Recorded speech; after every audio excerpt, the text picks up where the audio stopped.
Before the written word, before cities of stone and great empires, there were the stars. There was the sun, a reliable fire in the sky, and the moon, a silver coin that waxed and waned.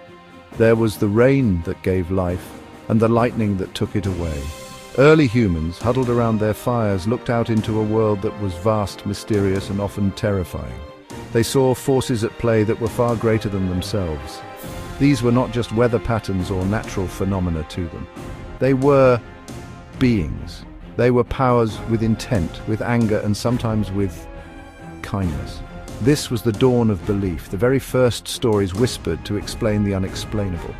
These first gods and spirits were deeply tied to the earth. They were the spirit of the river that could flood its banks, the soul of the great mountain that touched the clouds.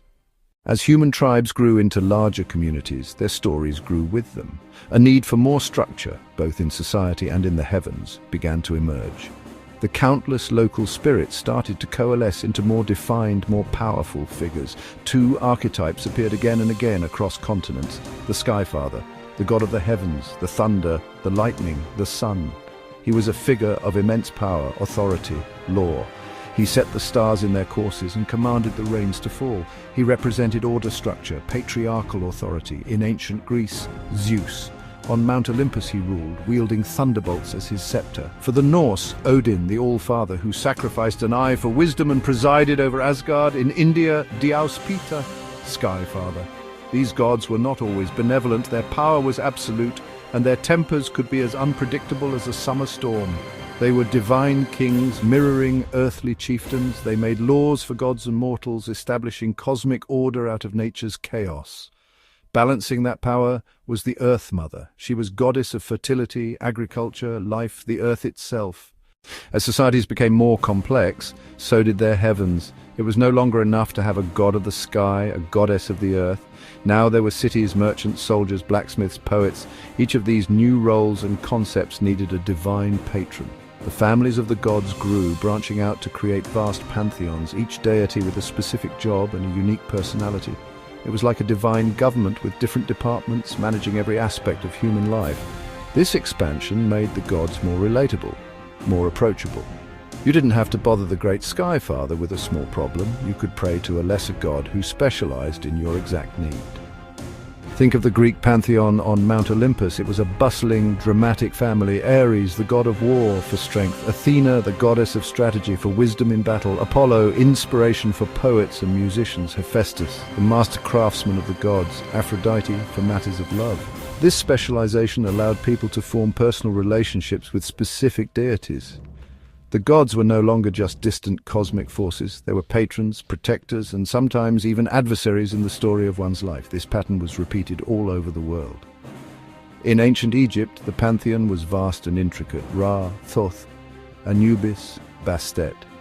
In the Hindu tradition, the Trimurti presents three great gods: Brahma the creator, Vishnu the preserver, Shiva the destroyer. Yet beneath them, thousands of deities. Ganesha, remover of obstacles.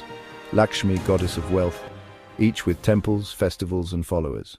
For every god of light, order, creation, there had to be a counterpart. There had to be an explanation for chaos, destruction, death. This is where the world of demons, monsters, and underworld deities comes into play. These were not always evil in the way we might think of it today. Often they were simply forces of nature, hostile to human flourishing. The earthquake that shatters a city, the plague that sweeps through a population, the inevitable fact of death. These figures were essential to making the mythological world feel complete. In many mythologies, the underworld was not punishment, but the common destination of all mortals. Greek Hades, not a devil, but the solemn, grim ruler of the dead.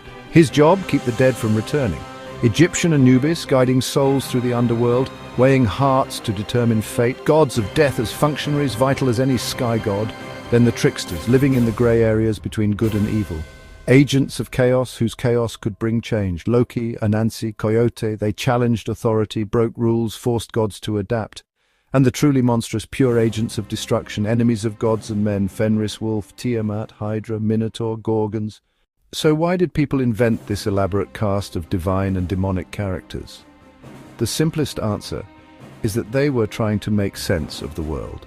Imagine living thousands of years ago without the benefit of modern science. You would not know what causes lightning, what makes the seasons change, or why people get sick. A world without explanations is a terrifying place. Myths provided those explanations. Lightning wasn't a random discharge of static electricity, it was the fury of Zeus or the hammer of Thor.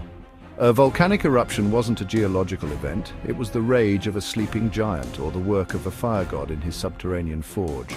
These stories gave people a sense of control, or at least the illusion of it. If a drought was caused by a displeased god, then perhaps that god could be appeased. You could offer a sacrifice, say a prayer, or perform a ritual. This gave people agency. It meant they were not just helpless victims of a random, uncaring universe. They were participants in a cosmic drama. They could interact with the forces that governed their lives. This psychological comfort was immense. It transformed fear into reverence and helplessness into action. Shared myths and rituals created identity. Festivals brought people together for feasts, games, and ceremonies. The temple was the center of the city, spiritually, economically, politically. Believing in the same gods meant you were part of the same us. This shared faith was the glue that held early societies together. Beyond simply explaining the world, the stories of gods and demons served as humanity's first textbooks on morality and culture. The great epic poems, the Odyssey in Greece, the Mahabharata in India, were not just adventure stories. They were complex explorations of what it meant to be a good person, a good leader, a good citizen. They were cultural blueprints, laying out the values a society held dear. These tales provided a moral compass, guiding individual and collective behavior. They showed the rewards of virtue and the consequences of vice through the actions of heroes, gods, and monsters. Consider heroes who interacted with the gods. Odysseus demonstrated cunning, perseverance, and loyalty to home and family. His long journey home from Troy was a series of moral and physical tests, a victory for Greek values. Rama embodied dharma, righteous duty, the ideal son, husband, and king, choosing the moral path even at great personal cost. The gods were often teachers of these lessons, sometimes through wisdom, sometimes through their mistakes. The stories were filled with cautionary tales. Icarus flew too close to the sun, a warning against hubris. King Midas, the dangers of greed, divine jealousies, a mirror for destructive human emotions. These myths taught by example, showing consequences on a divine scale. Epic stories also preserved history, laws, and customs. They explained why a ritual was performed, why a city was founded, why rivalries existed. The Aeneid links Aeneas and Rome to Troy. The stories validated social order and ruling power. Why are things the way they are? Because the gods ordained it. One might think that in our modern scientific age, these ancient stories of gods and demons would have faded away. We have satellites to predict the weather.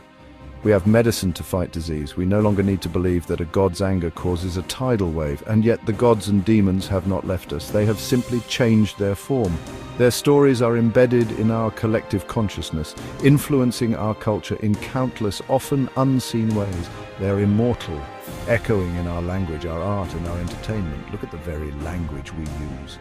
Achilles' heel, a point of weakness. Sisyphean, a never-ending, futile task.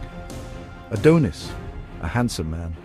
Thursday is Thor's day, Wednesday is Woden's day, Saturday is Saturn's day. The planets in our solar system bear the names of the Roman pantheon. These myths are the bedrock of Western language and symbolism. They are the ghosts in our grammar, the legends in our lexicon. The most obvious place we see these myths today is in our entertainment. The superhero genre is modern mythology.